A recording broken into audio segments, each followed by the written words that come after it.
우리 가운데 충만하게 임재하여 주시고 우리의 마음과 생각을 온전히 하나님의 은혜와 평강으로 붙들어 주옵시며 오늘 우리에게 들을 귀가 열리게 하여 주시어서 오늘 우리에게 전해진 이 말씀이 사람의 말로 들리지 않냐고 살아계신 하나님의 세미한 음성으로 들려지는 귀하고 복된 시간 될 수 있도록 은혜 더하여 주옵소서. 말씀을 대언하는 부족한 종의 입술과 생각과 모든 것을 우리 성령 하나님께서 온전히 주장하여 주시고 종의 연약함은 주님의 십자가에 가리워 주옵시며 하나님의 선하시고 기뻐하시고 온전하신 뜻을 증거하는 메신저로 쓰임받을 수 있도록 은혜의 은혜를 더하여 주옵소서.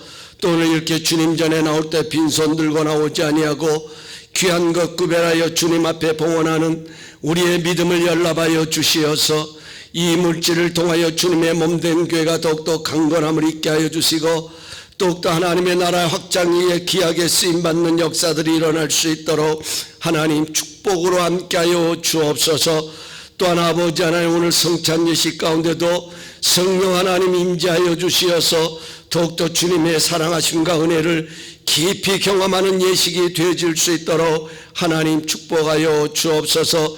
오늘 예배 시종일관 우리 성령 하나님께 온전히 의탁하옵고 예수님의 이름으로 감사하며 축복하며 기도하옵나이다.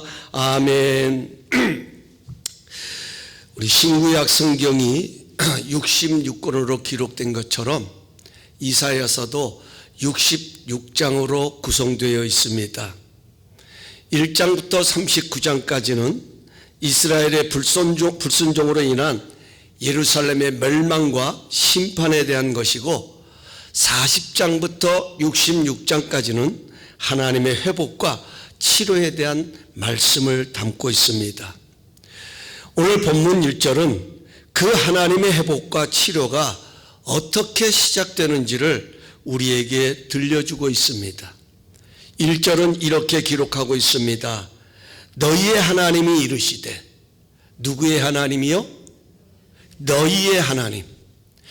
너희의 하나님이 이르시되 너희는 위로하라, 내 백성을 위로하라, 이렇게 말씀하고 있습니다. 하나님은 하나님의 치유와 회복을 이루시기 전에 먼저 내 백성, my people, 내 백성을 위로하라고 말씀하십니다. 위로는 넘어진 자가 다시 일어날 수 있도록 용기를 주고 힘을 실어주는 것을 말합니다. 하나님께서는 넘어진 하나님의 백성들이 다시 일어설 수 있도록 위로하시며 용기를 주시고 새 힘을 주시는 분입니다. 우리가 지난주에 살펴보았던 것처럼 엘리야가 로뎀 나무 아래서 죽기를 청할 때에 하나님께서는 마실 물과 떡을 주시면서 일어나 먹으라고 말씀하시면서 내가 갈 길을 가지 못할까 하노라고 덧붙이셨습니다. 왜 그 떡을 먹어야 되고 왜 이 물을 마셔야 하는지, 힘들지만 지쳐 있지만 쓰러져 있지만 왜 이것을 먹고 마셔야 되는지 그 이유를 설명하신 것입니다. 내가 갈 길을 가지 못할까 하노라, 이렇게 말씀하셨습니다. 한마디로 엘리야는 가야 할 길이 있었습니다. 지치지만, 자신을 볼 땐 너무나도 실망스럽지만 쓰러져 있는 자신의 모습이 자신들의 조상들 보기에도 부끄러워서 하나님께 내 생명 걷어가달라고 들어 누워 있지만 그럼에도 불구하고 그가 일어나야 되는 것은 그런 가운데서도 가야 할 길이 있기 때문입니다. 그래서 엘리야는 떡과 물, 즉 하나님의 위로하심을 힘입고 40일 40야를 걸어 하나님의 산 호렙에 이르렀습니다. 오늘 우리에게도 이런 하나님의 위로하심이 필요합니다. 우리도 엘리야처럼 힘들어도 일어나 가야 할 길이 있습니다. 우리에게도 반드시 이르러야 할 하나님의 산 호렙이 있습니다. 그런데 내 힘으로만은 어렵습니다. 하나님의 위로하심의 은혜가 함께해야 합니다. 오늘 이 예배가 하나님의 위로하심이 넘치는 복된 예배가 되기를 간절히 소망하는 것입니다. 우리도 이스라엘 백성들처럼 하나님의 뜻을 저버리고 넘어질 때도 있습니다. 그러나 하나님의 생각은 재앙이 아닙니다. 언약 안에 있는 내 백성이기에 그냥 넘어진 채로 그냥 놔두지 않습니다. 그냥 그렇게 살아가도록 보고만 계시지 않으십니다. 위로를 통해 치유하시고 회복시키셔서 오히려 그 넘어짐이 미래의 희망이 되게 하는 것, 이것이 바로 우리를 향한 하나님의 생각입니다. 오늘 이 말씀이 그런 말씀이 되기를 원합니다. 하나님의 생각을 품고 다시 힘을 얻는 위로의 말씀이 되기를 원하는 마음으로 이 말씀을 여러분과 함께 나누게 됩니다. 그렇다면 하나님은 뭐라고 하나님의 백성을 위로하고 계십니까? 2절에 가서 보면 그 노역의 때가 끝났고 그 죄악이 사함을 받았다, 이렇게 위로하고 계십니다. 여기 노역이라는 말을 국어사전에서 찾아보면 고용인에 의하여 일방적으로 혹사를 당하는 일, 이렇게 표현하고 있습니다. 이스라엘 백성들이 바로 이런 노역을 치르고 있는 것입니다. 본래 이스라엘 백성들은 하나님의 택함을 받은 하나님의 선민이었습니다. 하나님을 주인으로 섬기며 살았던 백성들입니다. 그런데 어느 순간부터 이방신들이 눈에 들어오기를 시작합니다.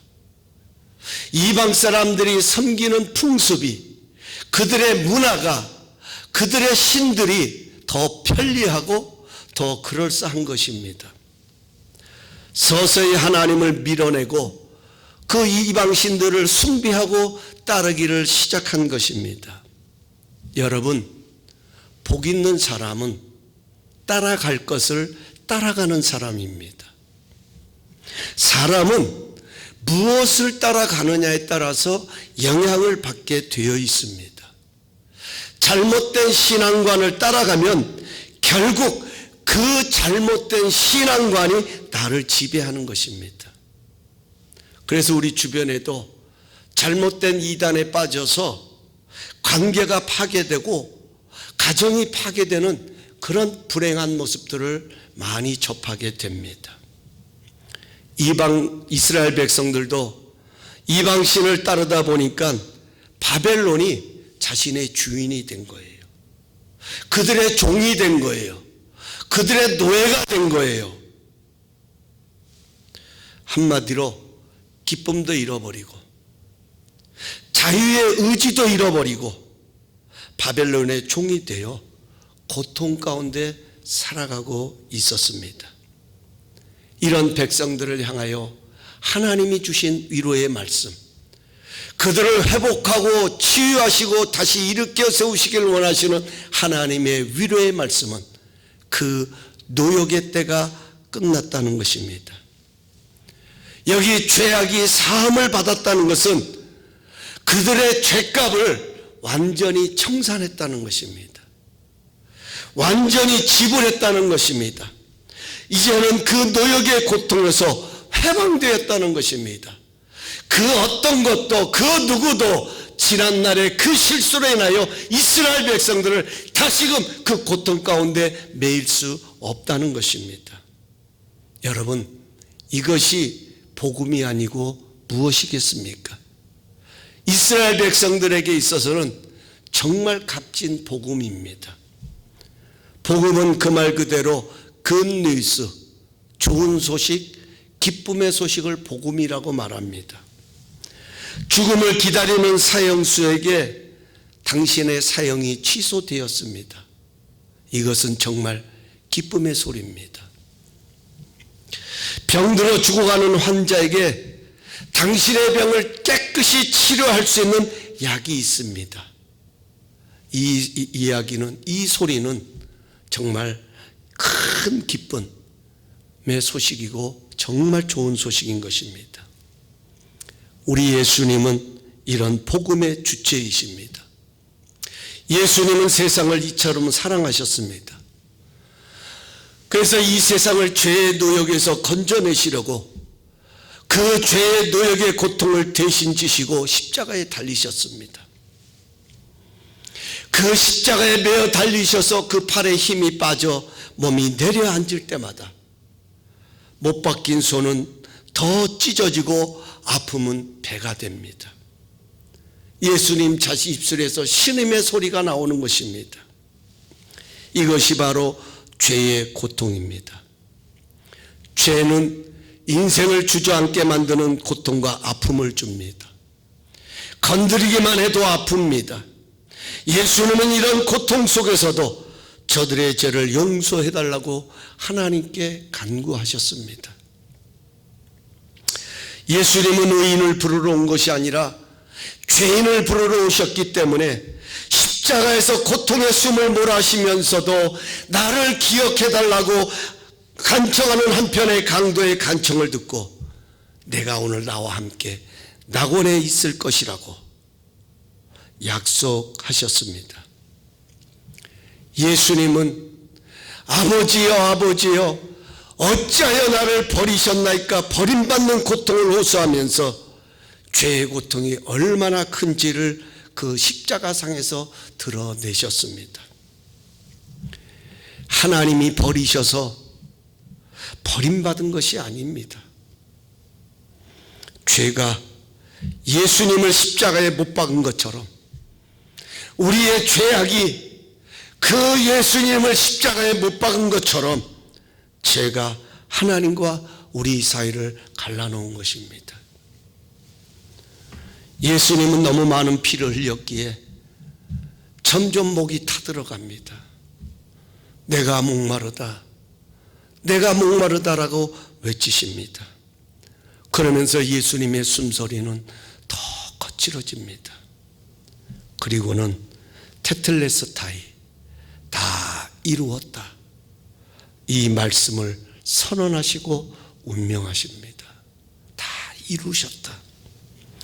여기 다 이루었다는 말이 complete, 완료했다는 말입니다. complete, 완전히 끝냈다는 것입니다.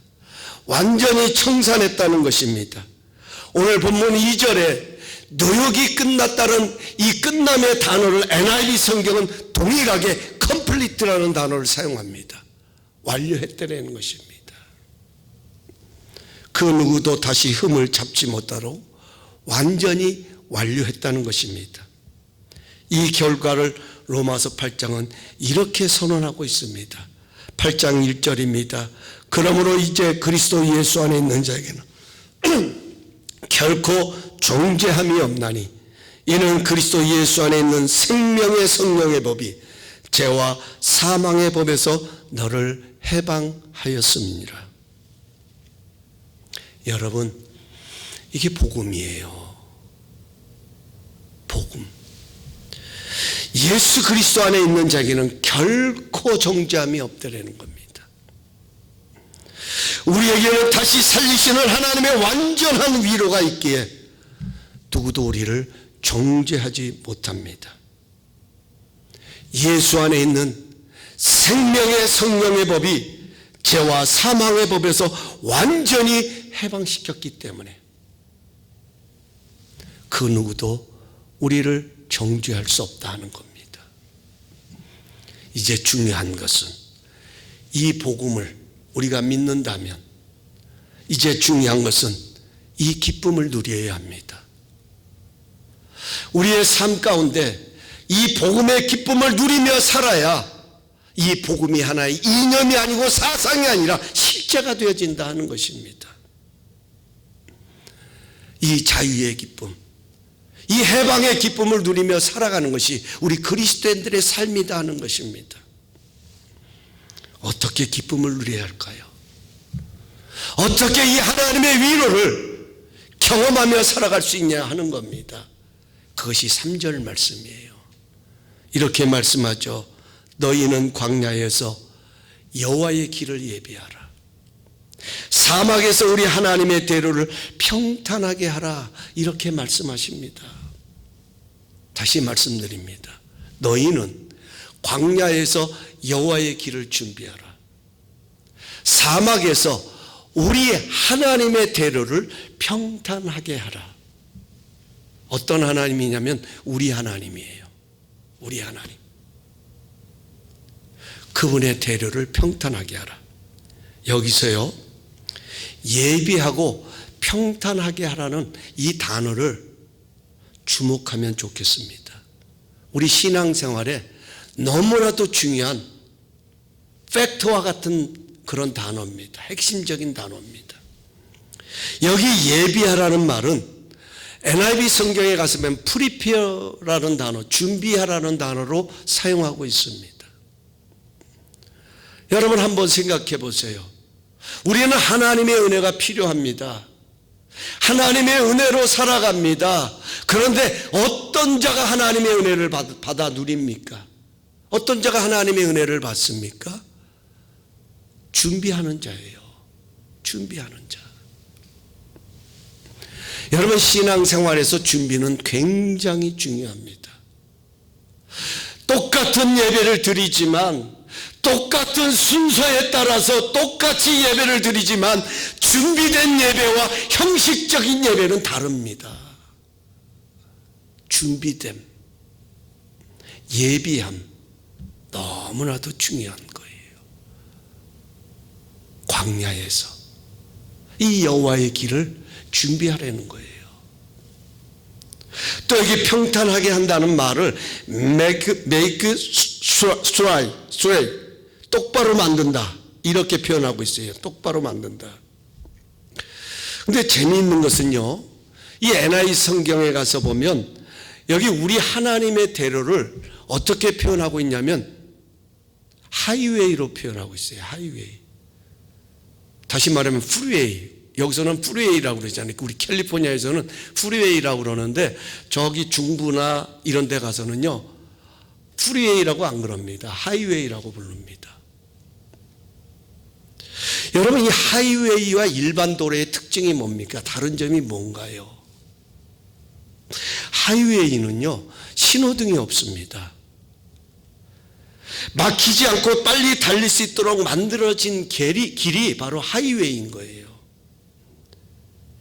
우리 인생에 하나님의 대로가 펼쳐지는 데에 걸림돌이 없도록, 막힘이 없도록 사막에서 버릴 것은 버리고 취할 것은 취하라고 하는 것, 정리하는 것, 이것이 바로 평탄케 하는 거다 하는 겁니다. 평탄케 한다. 그렇다면 여기 광야와 사막은 어디를 뜻하는 것일까요? 도대체 어디가 광야고 어디가 사막일까요? 오늘 2절 말씀을 한번 보십시오. 2절을 시작할 때 이렇게 말씀하죠. 너희는 2절에 너희는 예루살렘의 마음에 닿도록 말하며 그것에게 외치라. 지금 어디에다가 외치냐면, 어디다가 이사야 선지자를 통하여 외치라고 하나님이 말씀하셨냐면 예루살렘의 마음에 닿도록, 예루살렘의 마음에 닿도록 이렇게 외치고 있습니다. 여러분, 여기 예루살렘은 이스라엘 백성들에게 있어서는 영적인 고향입니다. 예루살렘에는 하나님의 성전이 있었어요. 그래서 늘 이스라엘 백성들의 마음은 늘 그 성전을 향하는 거예요. 그러니까 이 예루살렘은 이스라엘 백성들의 영적 고향과 같은 그런 상태입니다. 이런 예루살렘을 향하던 마음이 죄로 말미암아 무너진 것입니다. 마음이 황폐한 광야와 사막처럼 된 것입니다. 여러분, 은혜가 떨어진 그 마음, 그 심령을 우리가 너무나도 잘 알잖아요. 은혜가 충만할 때는, 우리 안에 은혜가 넘쳐날 때는 기쁨이 있습니다. 감사가 있습니다. 만족함이 있습니다. 찬양이 흘러넘칩니다. 항상 그 입술에는 모든 것이 믿음의 말로 충성함을 이룹니다. 얼굴에는 미소가 떠나지 않습니다. 그런데요, 은혜가 떨어져 보세요. 은혜가 떠나가 버리면 그 마음이 황폐해집니다. 사막이 됩니다. 광야가 되어지는 것입니다. 여러분, 광야와 사막은요, 건조합니다. 모든 것이 말라버려서 생명의 기운을 느낄 수가 없습니다. 우리 예수님의 비유처럼 돌밭과 같은 것입니다. 여러분, 돌밭에서는 아무리 말씀을 뿌려도 말씀이 뿌리를 내리지 못한다는 거예요. 자라지 못합니다.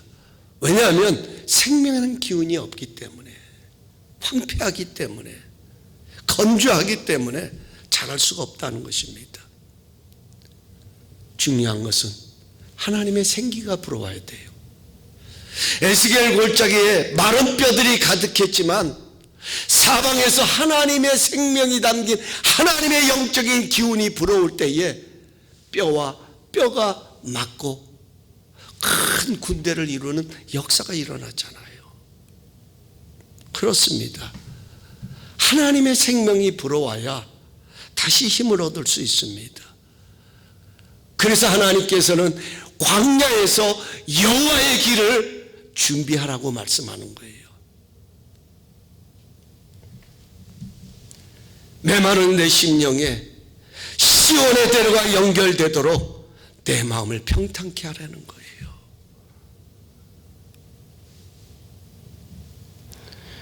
하나님의 은혜가 들어오는 그 길목이 막히지 않도록, 그 통로가 막히지 않도록 걸림돌을 치우려는 겁니다. 버릴 것을 버리고 취할 것을 취하고 평탄케 하라는 것입니다. 여러분, 너무나도 중요한 말씀입니다. 광야 우습게 보지 마세요. 사막, 우리에게는 불평거리고 모든 생명의 기운이 떠난 것 같은 죽음의 골짜기 같지만 분명한 것은 그곳이 바로 하나님이 오실 생명의 길을 준비하는 과정이다 하는 겁니다. 이게 신앙의 능력입니다. 이게 하나님의 치유하심과 회복의 능력입니다. 자, 보세요. 여러분, 우리가 성경에 가서 보면 세례 요한이 등장하죠. 세례 요한은 그 말 그대로 예수님이 오시는 길을 예비하기 위해서 미리 보냄을 받은 자입니다. 예수님이 오실 길을 준비하기 위해서 하나님으로부터 보내심을 받은 자가 세례 요한이에요. 그래서 세례 요한은 이 땅에 와서 다른 것 하지 않냐고 오로지 예수님의 오실 길을 예비하고 준비하는 일만 했습니다. 메뚜기와 석정을 먹으면서 그는 오로지 예수님만을 전하는데 전심전력했던 거예요. 그런 세례 요한이 이 세상에 와서 제일 먼저 외친 소리가 뭡니까? 회개하라, 천국이 가까웠느니라예요. 회개하라, 천국이 가까웠느니라. 여기 중요한 것이 회개한다는 이 말은 돌이킨다라는 겁니다. 돌이킨다. 회개는 턴어라운드, 돌이키는 거예요. 세상을 향하던 내 마음이 하나님을 향하여 돌이키는 것, 이게 회개예요. 내 마음대로 살고 내 뜻대로 살던 당자가 아버지 집을 향하여서 발걸음을 옮기는 것, 이게 회개인 겁니다. 돌이키는 것입니다. 준비하는 것입니다. 똑바로 잡는 것입니다.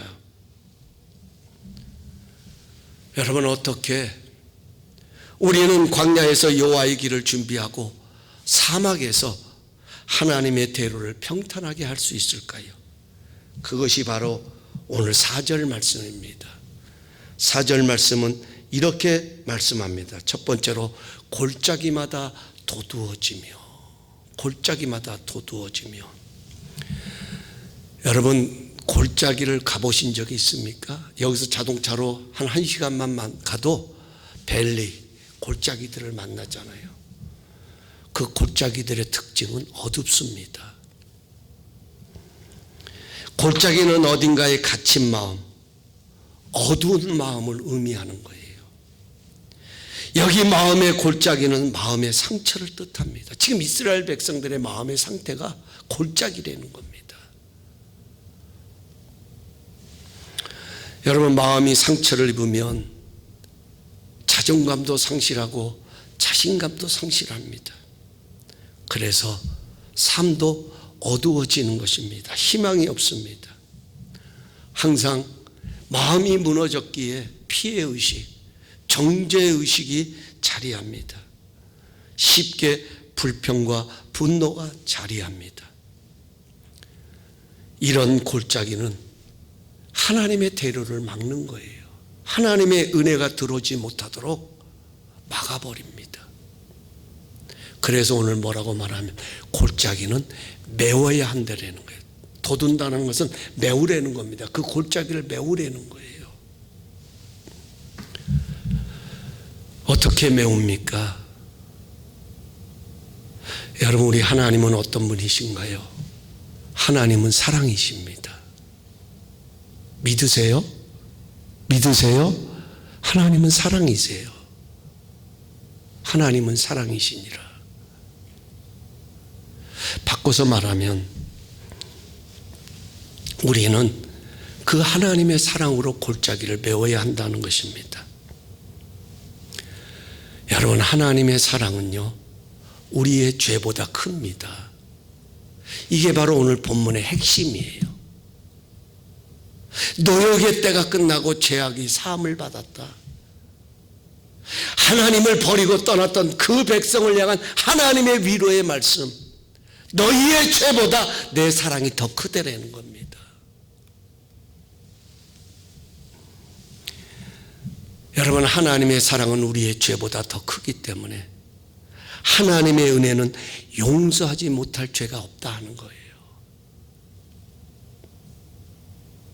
이것을 로마서 8장 35절부터 39절은 이렇게 말씀합니다. 여러분, 찾아서 읽으실 분들은 읽으시고요, 제가 봉독해 드릴게요. 한번 귀를 열어서 들어보시기 바랍니다. 누가 우리를 그리스도의 사랑에서 끊으리요? 환난이나 곤고나 박해나 기근이나 적신이나 위험이나 칼이랴. 기록된 바 우리가 종일 주를 위하여 죽임을 당하게 되며 도살당할 양같이 여김을 받았나이다 함과 같으니라. 그러나 이 모든 일에 우리를 사랑하시는 이로 말미암아 우리가 넉넉히 이기느니라. 내가 확신하노니 사망이나 생명이나 천사들이나 권세자들이나 현재이나 장래이나 능력이나 높음이나 기쁨이나 다른 어떤 피조물이라도 우리를 우리 주 그리스도 예수 안에 있는 하나님의 사랑에서 끊을 수 없느니라. 이게 로마서 8장. 믿음으로 말미암아 의롭다함을 얻은 자, 그리스도 안에서 결코 정죄함을 받지 못한다라고 하는 이 로마서 8장, 이 말씀의 가장 중요한 핵심인 것입니다. 그 어떤 것도 우리 주 예수 그리스도 안에 있는 하나님의 사랑에서 끊을 수 없다는 것입니다. 우리는 이 하나님의 사랑으로 골짜기를 메워야 한다 하는 것입니다. 목사님, 이게 보이면 메우겠는데 보이지 않아요. 여러분, 꼭 기억하세요. 하나님은 말씀으로 천지를 창조하셨습니다. 뭐로요? 말씀으로.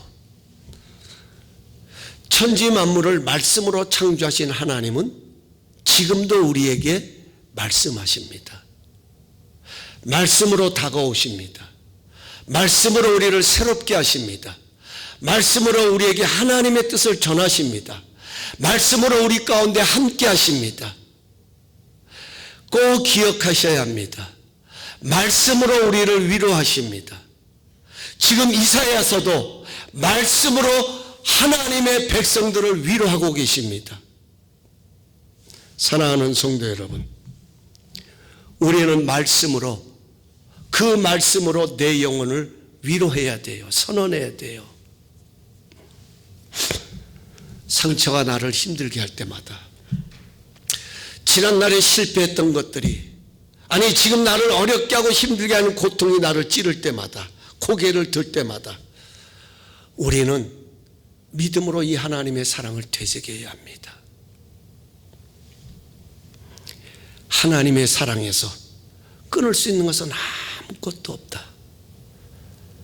내 영혼아 어찌하여 낭망하느냐, 내 영혼아 어찌하여 낙심하느냐.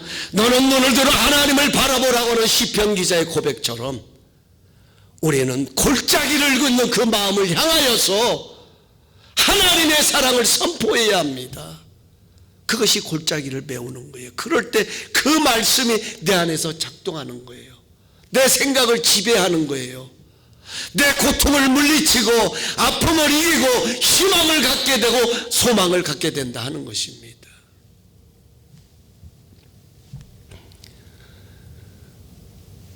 힘들 때마다, 고통스러울 때마다 광야에서 여호와의 길을 어떻게 예비하고 어떻게 준비하느냐. 여러분, 골짜기를 하나님의 사랑으로 메워야 한다는 겁니다. 삼킬 것 같잖아요. 그냥 당장 그 상처와 아픔과 실패와 그 고통에 그냥 몰입하다 보면 내 인생이 끝난 것 같잖아요. 두려움이 몰려오잖아요. 적막함이 찾아오잖아요. 그럴 때 우리는 하나님의 사랑으로 그 영혼의 골짜기를 메워야 돼요. 그 어떤 것도 그리스도 예수 안에 있는 하나님의 사랑에서 끊을 수 없다. 나를 빼앗아 갈 수가 없다. 그 어떤 것도 나를 정죄할 수가 없다. 이 아픔, 이 고통, 이 슬픔, 이 괴로움, 이 모든 것도 반드시 끝날 때가 있을 것이다. 믿음으로 하나님의 사랑을 의지하면서 그 골짜기를 메워갈 때에 거기에 하나님의 생명의 기운이 들어오는 거예요. 하나님의 생기가 불어오는 거예요. 그래서 그 믿음으로 말미암아 살아나는 거예요. 엘리야가 떡과 물을 의지하여서 40주 40야를 걸어 하나님의 산 호렙에 이르렀던 것처럼 그 하나님의 생명의 기운을 받아서 우리는 걸어가는 거예요. 걸어갈 길을 걸어가는 거예요. 걸어갈 만해서 걸어가는 것이 아니라 여전히 변함없이 우리와 함께 하시는 그 하나님의 사랑하심을 힘입고 우리는 오늘도 담대하게 가야 할 길을 가는 겁니다. 그래서 이사야 선지는 그 다음에 가서 보면 이렇게 말씀하고 있습니다. 산마다 언덕마다 낮아지며, 산마다 언덕마다 낮아지며. 한마디로 영혼의 골짜기를 하나님의 사랑으로 메우기 위해서는 산과 언덕은 낮아져야 한다, 이렇게 표현하고 있어요. 어떻게 광야에서 여호와의 길을 준비하고 사막에서 우리 하나님의 대로를 평탄케 하냐면 산과 언덕은 낮아져야 한다. 여기 산과 언덕은요, 교만한 마음을 뜻합니다. 의미하는 것입니다. 여기 낮아진다는 것은 겸손을 의미하는 것입니다. 겸손한 마음. 여러분, 하나님은요 겸손한 자에게 은혜를 베푸십니다. 하지만 교만한 자는 뭐라고 말하냐면 물리치신다. 좀 심한 말로 상종을 하지 않는다라는 거예요. 교만한 사람은. 그래서 잠언은 교만은 패망의 선봉이다, 이렇게 지적하고 있습니다. 여러분, 왜 하나님은 교만을 그렇게 싫어하실까요? 여러분, 교만이 뭡니까? 교만이라고 하는 것은 자기 우월주의에 빠진 게 교만이에요. 자기중심적인 거. 예수님 말씀하셨어요. 건강한 자에게는 의원이 있을 데가 없다. 여러분, 하나님이 필요가 없는데 하나님이 뭐하러 그 백성들을 사랑할 이유가 뭐가 있겠어요? 하나님께서 그들에게 은혜를 베푸실 이유가 뭐가 있겠어요? 그래서 바벨론의 포로가 된 거예요. 여러분, 의원은요 병든 자에게 필요한 것입니다. 그래서 하나님께서 지금 죄의 피해 의식으로 말미암아 가득한 그들의 마음을 메우라고 말씀하시면서 더 낮추라고 말씀하시는 거예요. 왜? 하나님께서 그들 인생 속에 더 깊이 개입하시기 위해서, 하나님의 은혜가 흘러 들어가기 위해서 더 낮아져야 된다고 말씀하고 있습니다. 여러분 한번 생각해 보세요. 뭐가 교만인지 한번 생각해 보세요. 우리 사람은요, 누구나 넘어지는 연약함이 있습니다. 목사인 저도요, 실수할 때가 있고요, 넘어질 때가 있고요. 성경에 나오는 하나님 앞에 쓰임받았던 위대한 인물들도 다 넘어짐을 경험했어요. 오늘 칼럼에도 기록했듯이 다윗이라고 하는 그 인물, 하나님의 마음에 합한 자, 이 다윗도요 정말 파렴치한 그런 일을 행했던 그런 실수가 있고 아픔이 있고 고통이 있습니다. 그런데 교만한 사람들은요 자신을 과대평가하는 거예요. 하지만 겸손한 사람은 누구나 넘어질 수 있다는 것을 인정합니다. 그래서 자신이 넘어졌을 때 그 연약함이 여호와의 길을 막지 못하도록 자신을 더 낮추는 거예요. 하나님을 더 의지하고 하나님을 찾고 하나님 앞에 나가 엎드려 자신을 돌이키는 거예요. 회개하는 거예요. 자신의 부족함을 하나님 앞에 더 엎드리는 거예요. 이게 바로 겸손한 자예요. 하나님은 이런 사람들에게 은혜를 베푸신다 하는 것입니다. 하지만 교만한 사람은 자신의 부족함을 인정하지 않습니다. 그래서요 실수하면 안 되는 거예요. 실패하면 용납을 못하는 것이에요. 실수하고 실패하면 그건 사람도 아닌 거예요. 무능력한 거예요. 정말 그렇습니까, 여러분? 어떤 인생이 실패하고 싶습니까? 어떤 인생이 넘어지고 싶어서 넘어집니까? 어떤 사람이 실패하려고 비즈니스를 시작합니까? 다 성공하려고 합니다. 그런데 분명한 것은 실패하는 사람이 있고 실패할 때가 있고 넘어질 때가 있다 하는 거예요. 성경은 한 번도 그 어디를 뒤져보아도 그것이 잘못됐다라고 지적한 적이 없습니다. 말씀한 적이 없습니다. 오히려 부족함은 하나님의 은혜가 머물 수 있는 통로라고 성경은 말씀합니다. 그래서 사도 바울은 내가 약할 때가 곧 강합니다. 자신을 찔러대는 가시의 아픔이 있을 때마다 처음에는 이것은 사단의 사자다, 나를 넘어지게 하고 나를 무기력하게 하는 사단의 사자가 주는 것이라고 생각했던 바울, 그러나 하나님의 은혜를 깨닫고 나서 보니까 아하, 이 연약함은 오히려 나를 자고하지 않도록 하시기 위한 하나님의 능력이 머물기 위한 통로라는 거예요. 그래서 여러분, 부족함은 하나님 앞에 절대로 부끄러운 것이 아닙니다. 넘어진 거요? 여러분, 우리의 자녀들이 이렇게 성장하기까지는 넘어짐을 경험하면서 걸음마를 배운 거잖아요.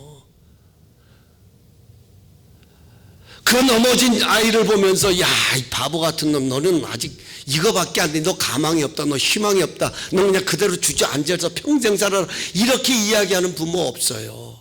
가르치잖아요. 이렇게 일어나고 벽을 잡고 이렇게 하고 괜히 손도 잡아주기도 하고, 그러다가 아이가 지 스스로 한 발을 뛰면 그거 보면서 얼마나 좋아하고 마치 온 세상을 다 가진 것처럼 박수를 치면서 잘한다고 잘한다고 그 아이가 걸어올 수 있도록 계속 격려하지 않습니까? 여러분, 이게 우리를 향하신 하나님의 사랑의 모습인 거예요. 우리가 잘나서가 아니라, 우리가 그렇게 높아진 인물이 돼서가 아니라, 그 연약한 가운데서도 일어서려고 몸부림치고 힘든 가운데서도 내가 가야 할 길이 있기에 가려고 애쓰는 그 모습을 보면서 하나님은 박수 치시는 거예요.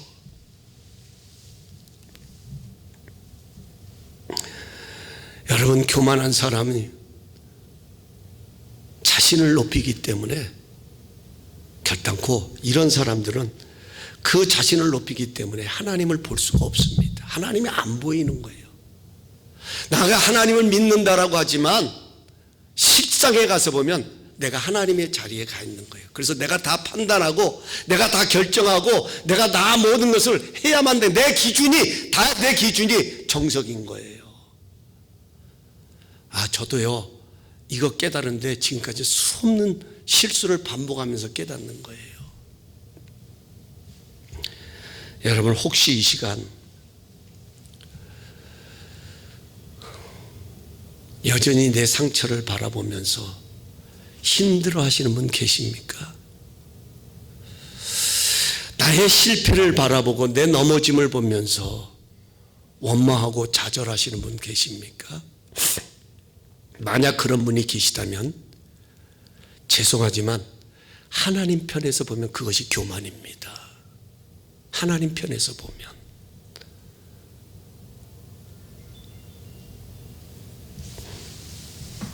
왜냐하면 하나님은 용서하셨다고 하는데, 하나님은 모든 것을 하나님의 사랑으로 메우기를 원하시는데 그것을 인정하지 못한다면 여러분, 이것이야말로 교만이 아니겠습니까? 아픔이 있으면 나도 아플 수 있다는 것을 인정하고 여호와의 길을 준비해야 합니다. 그 아픔이 하나님의 대로가 되도록 평탄케 해야 합니다. 그것이 바로 겸손입니다. 더 낮아져야 합니다. 힘들수록, 어려울수록 하나님의 뜻이 무엇인지 그분 앞에 더 엎드려야 합니다. 그래서 세 번째로 가서 보면 이렇게 말씀하죠.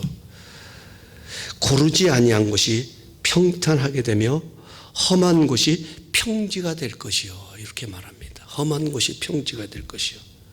여기 험하다라는 것은 울퉁불퉁한, 그러니까 고르지 않는 땅을 말합니다. 여러분, 고르지 않는 땅은 아무 쓸모없는 땅이에요. 농사도 못 짓습니다. 그래서 농부는 이런 땅을 보면 기경을 합니다. 갈아엎습니다. 평지가 되게 합니다. 씨앗을 심을 수 있도록 땅을 갈아엎지요.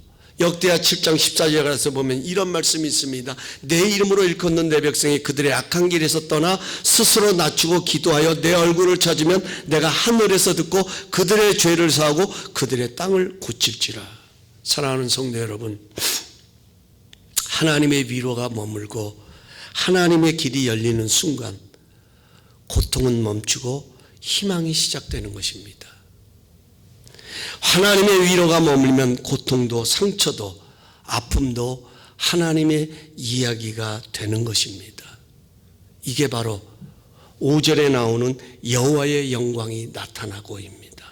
여호와의 영광이 나타나고. 여러분, 우리는 사나 죽으나 뭘 위해 살아가죠?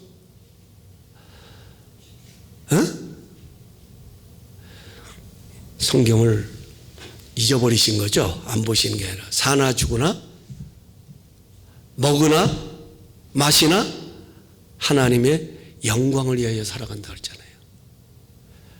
뒤집어 말하면 뭐예요?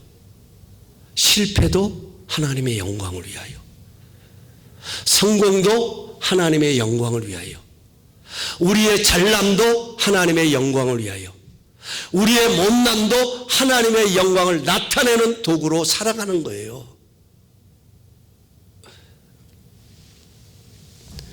그래서 광야에서 여호와의 길을 준비해야 합니다. 사막에서 우리 하나님의 대로를 평탄케 해야 합니다. 낮아져야 합니다. 스스로 낮아지는 것은 쉽지 않습니다. 그래서 하나님은 때론 고난을 통해 우리를 낮추십니다. 하나님을 찾게 하십니다. 세상에서는 문제라고 부르지만 하나님은 기도의 제목으로 삼게 하십니다. 그래서 그 땅을 고치시는 하나님의 영광을 보게 하십니다. 오늘 우리의 마음이 광야에 머물고 계시다면 그 광야에서 여호와의 길을 준비하십시다. 그 광야 같은 곳에 하나님의 은혜가 임하는 시온의 대로를 준비하면 됩니다. 마음의 골짜기를 끝까지 사랑하시는 하나님의 사랑으로 메워 가십시다. 더욱 높은 산과 언덕을 낮추십니다. 광야에서 여호와의 길을 준비함으로 하나님의 위로하심을 경험하는 우리 모두가 될 수 있기를 간절히 소망합니다. 이 시간 우리 성찬식을 이제 거행할 텐데요. 오늘은 함께 말씀을 봉독하면서 우리가 성찬식을 갖도록 하겠습니다. 이사야서 53장 4절부터 6절까지의 말씀 우리 함께 보겠습니다. 이사야서 53장 4절부터 6절까지 말씀 우리 함께 한 목소리를 봉독할까요? 시작. 그는 실로 우리의 질고를 지고 우리의 슬픔을 당하였거늘 우리는 생각하기를 그는 징벌을 받아 하나님께 맞으며 고난을 당한다 하였노라. 그가 찔림은 우리의 허물 때문이요 그가 상함은 우리의 죄악 때문이라. 그가 징계를 받음으로 우리는 평화를 누리고 그가 채찍에 맞음으로 우리는 나음을 받았도다. 우리는 다 양 같아서 그릇 행하여 각기 제 길로 갈거늘 여호와께서는 우리의 모든 죄악을 그에게 담당시키셨도다. 아멘. 자, 이걸 그대로 펼쳐 놓으시고요. 성찬식은 예수님께서 나를 기념하라고 만들어주신, 명령하신 귀한 예식입니다. 뭘 기념해야 될까요? 오늘 우리가 뭘 생각하면서 이 성찬식에 임해야 될까 하는 것입니다.